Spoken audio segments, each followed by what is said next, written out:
नाकामा हेर्नुहोस् त केरा फ्याँकेको छ। नाका बन्द गरेर सुशासन आउँछ। त्यसले गर्दाखेरि तपाईँहरूले स्वास्थ्य र शिक्षा यी मान्छेलाई स्वास्थ्य किन्न सक्ने अवस्थाको बनाऊ। उहाँ पर हुनुहुन्छ एकजना, यहाँ आउनुहोस् त। हेलो ब्लड मनीवाला, यहाँ आउनु न। मलाई त यहाँ हैरान। अहिले यहाँ म फोन लगाइदिन्छु, 18 जना उहाँ वालापत्र छ। यहाँ सुनिलजीले म भएर टिकट काटिदिउँ भन्दैछु। काट्नु पर्यो नि 18 जना दुबईको। ए उहाँको छोरो हेर्नुहोस्। ए यो भाइ अहिले ब्लड मनी तिर्न नपारे मोटामोटी 1 करोड रुपियाँ पैसा तिर्नुपर्छ है। यी मान्छे रोएर मेरो घरमा आउनुभयो। मैले पहिला दिन चाहिँ गाली गरेर पठाएँ, भोट त घन्टीलाई हाले होला नि भनेर हो। अनि बिचरा रुँदै जानुभयो। मलाई पनि कस्तो कस्तो लाग्नुभयो। फेरि अस्ति अब उहाँले मनै जित्नुभयो, फेरि आउनुभयो। मैले तपाईँलाई बिर्सिन सकिनँ भनेपछि ल ठिक छ, तपाईँलाई पैसा उठाउनलाई म सहयोग गर्छु भन्ने होइन मैले। उहाँको छोरो आज दुबईको जेलमा कति हजार दिराम, कति लाख? 2,03,000 दिराम भनेको झन्डै 90 लाख रुपियाँ पैसा चाहिएको छ। 90 लाख रुपियाँ पैसा हामीले उहाँको खातामा जम्मा गरिदिँदाखेरि है 92 लाख भनौँ न, मोटामोटी 1 करोड जम्मा गरिदिँदाखेरि यो 25-26 वर्षको बच्चा बाँच्छ। यो बच्चालाई बचाउने दायित्व भनेको नि हामी सबैको, तपाईँहरू सबैजनाको है। र उहाँले खाता नम्बर पनि दिनुहुन्छ। अहिले खाता नम्बर लिएर हामीले एकपल्ट प्रकाश भाइ र हामीले उठाइदिएको थियो, उल्टो हाम्रो बेइज्जत गरे होइन भाइ।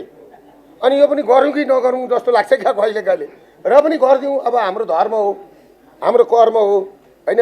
यहाँ गरेको कर्म भनेको हामीले यहाँ होइन, यहाँ पाउने होइन, अब आउने जुनीलाई हो। तपाईँहरू सबैजनाको हुन्छ, सहयोगले गर्ने हो। यो पनि हामीले ठाउँमा पुर्याइदिनु पनि ठुलो सहयोग हो। यो हेरिदिनु होला। र यो खाता नम्बर खोइ ल्याउनुहोस्। यहाँ के गर्नु हो सुनिलजी, यस्तो छ। अब तपाईँले पनि यसो सहयोग गरिदिनु होला, म पनि सहयोग गरिदिन्छु। यस्तै रहेछ त जिन्दगी, के चाहिँ गर्नुहुन्छ है। खाता नम्बर छैन? खोइ खाता नम्बर ल्याउनु नि, यहाँ तान्नु परेन ऊ। फेरि यहाँ उठाएर खायो भन्छन् भाइ। उहाँको खाता मलाई चाहिएको छैन। खाता नम्बर पैसा केमा हालिदिन्छन्? र मनकारी मनहरूलाई यी पार्टीमा जम्मा गर्नुभन्दा यी खातामा जम्मा गरिदिनुहोस्। कमसेकम यो बच्चालाई बचाउनु। मेरो त्यति हो। अब सुनिलजी अहिले तपाईँको यहाँ प्रचार पुगेछ कि अब अहिले मलाई डडेलधुराबाट एकजनाको किडनी ट्रान्सप्लान्ट गर्नु छ अरे। अर्को नेपालगञ्जबाट फोन गरिरहेछ हामीसँग छैन भनेर। अर्को झापा भद्रपुरबाट गरिरहेछ। अर्को हाम्रो सन्दीपको आमा होइन भाइ, यहाँ तपाईँ जानु हुँदो रहेछ। यहाँ यो सन्दीपको आमाको पनि नि किडनी ट्रान्सप्लान्ट गर्नु छ उसको। हेर्नुहोस् त। हेलो, यो त कहाँ 71ले भयो तपाईँको? 1000 गर्नु पर्यो सालमा। कहाँ 1000ले मान्छ होइन। त्यसले गर्दाखेरि यी गाविसले पनि सिफारिस दिएको छ। खाता नम्बर चाहिँ खोइ कसैमा खाता नम्बर छ है। यो खाता नम्बर पो देखिँदैन, अब कसरी गर्ने? मेरै आँखाले देख्दैन। यो त फोन नम्बर पो त हो। यो खाता नम्बर चाहिँ नोट है। लक्ष्मी सनराइज ब्याङ्कको 23-51-61-92-054-001 टेकु चन्द्र ठकुरी। यसलाई चाहिँ कसरी खिच्ने हो? ठुलो बनाएर खिचौँ न हौ साथी हो। यसलाई तान्न मिल्छ? ल ल यो गरिदिउँ है। यो ठुलो धर्म। यो धर्म भनेको 10 वर्षलाई हो। त्यो 25 वर्षको केटो भनेको अरू 50 वर्ष बचाउन सकिन्छ। त्यसले गर्दाखेरि जुन सुनिलजीलाई यहाँ आरोप लाउँछन्, माफिया भन्छन्, काम गर्ने मान्छेलाई माफिया भन्छन्। उहाँ र म त नेपालको नम्बर 1 माफिया छौँ। हामीले यस्तै काम गर्ने माफिया खोजेको नेपालमा, यस्तै काम गर्ने माफिया खोजेको।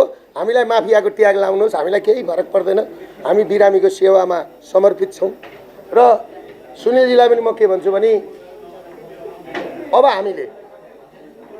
हाम्रो भनाइ के हो? हामीलाई 300 विद्यार्थी पढाउन देऊ न। 150 हामी इन्डियन विद्यार्थी पढाउँछौँ, विदेशी पैसा ल्याउँछौँ। त्यहाँ भारतबाट केरा ल्याइदिए जस्तो होइन नि त। तपाईँको विदेशी विद्यार्थी ल्याएर एउटा विद्यार्थीको 1 करोड रुपियाँ आइसी ल्याउँछौँ। पैसा वहन हुन्छ। विदेशबाट पैसा जति पठाए पनि नि यहाँ कसरी पैसा जाँदैछ थाहा छ? खानेकुरामा पैसा बाहिर जाँदैछ। विद्यार्थी पढ्न सालको 1.5 खर्ब रुपियाँ बाहिर जाँदैछ। हामी कमसेकम विद्यार्थी पढाउनलाई यहाँ पैसा ल्याउँछौँ। हामी सहज तरिकाले हामीलाई ऋण तिर्ने बाटो बनाइदेऊ न। अनि एकजना केटी रहेछ क्या, यो अमेरिकातिरबाट बोल्दो रहेछ, ब्युटी पार्लरमा यत्रो भेडो जस्तो अनुहार गरेको केटी नि। अनि किस्ता तिर्ने बेला भएन, अब फेरि कहिले आन्दोलन गर्ने भनेर त्यो हाम्रो रविको भक्त रहेछ। उहाँको मान्छेलाई राम्रो भन्नु नि, त्यो भेडो जस्तो अनुहार गरेको यहाँ काम गर्न नसकेर उहाँ गएको छ। अनि हामीलाई सिकाउँछ। रवि लामी छानेजीको हैसियत के हो हामीलाई थाहा छैन। त पूजा गर्नु नि रविजीलाई, पाएको छ नि त। अर्कालाई बेइज्जत गरेर त होइन नि त, होइन? त्यो एकजना के अरे त्यो केटीको नाम भेडो जस्तो अनुहार गरेको केटी छ, एउटा ब्युटी पार्लरमा काम गर्छ क्या। अनि अस्ति हर्क सम्मानको ग्रुपले मार गाली गरेछ। अनि रोइ फेरि तिमीले यस्तो गाली गर्ने उस्तो गाली, किन सोसियल मिडियामा किन आउनु? हामी कसैलाई गाली गर्दैनौँ, हामी स्टेट भन्छौँ, चित्त नबुझेको कुरा भन्छौँ। त्यसले गर्दाखेरि म तपाईँहरूलाई एउटा कुरा के भन्छु भने सेवा नै धर्म हो। सुनिलजीलाई अब अहिले नमिल्ला फेरि अब आउने जुनीमा पनि नि छ भने पुरानो जन्म फेरि तिम्रै साथ पाऊँ, अधुरो सपना हाम्रो सधैँ नै पुरा गर्न पाऊँ भन्ने छ नि। यो जुनीमा नगर्न सकेका काम आउने जुनीमा गर्ने गरी हामी अहिले काम गरौँ। म पनि त्यो गर्न चाहन्छु भन्दै यो समय दिलाइदिनु भयो। यो काठमाडौँ मेडिकल कलेजको हल दिलाइदिनु भयो। यहाँ तपाईँले सम्मान दिनुभयो। फेरि उहाँ चाहिँ म चाहिँ फेरि पढ्दाखेरि गोडामै भिडिहाल्ने मान्छे हो कि है। त्यसले गर्दाखेरि त्यो भन्दै हाम्रा बिमाका पैसा छिटो आउन्, विपन्नताका पैसा छिटो आउन्। हामीले दबाई गरेका छौँ। सरकार हामीलाई बाँच्न देऊ, सरकार हामीलाई गरी खान देऊ, सरकार होइन बोल्न देऊ सरकार। गरिबको कोही छैन चमेली सरकार, गरिबको सुनिल शर्मा र दुर्गा परसाई छ है सरकार भन्ने चाहिँ हामीले यहाँबाट देखाउँदैछौँ। किनभने एउटा सरकार सिंहदरबारमा छ, एउटा सरकार भनेको सुनिल शर्मा र दुर्गा परसाई हो।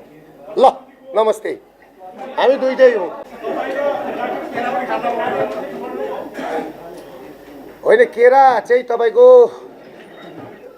केरामा एउटा नेक्सिटो भन्ने एउटा औषधि पाइन्छ। त्यसले केराको चाहिँ काम के हो भन्दाखेरि दिमागमा जुन ऊ पाउँछ नि लुब्रिकेट चाहिन्छ नि, केराले गर्ने हो होइन। अब म चाहिँ केरा दिनमा दुईटा कोसा खान्छु, झापाबाटै मगाएर खाँदैछु बारीकै होइन, अहिलेसम्म आफ्नै उत्पादित।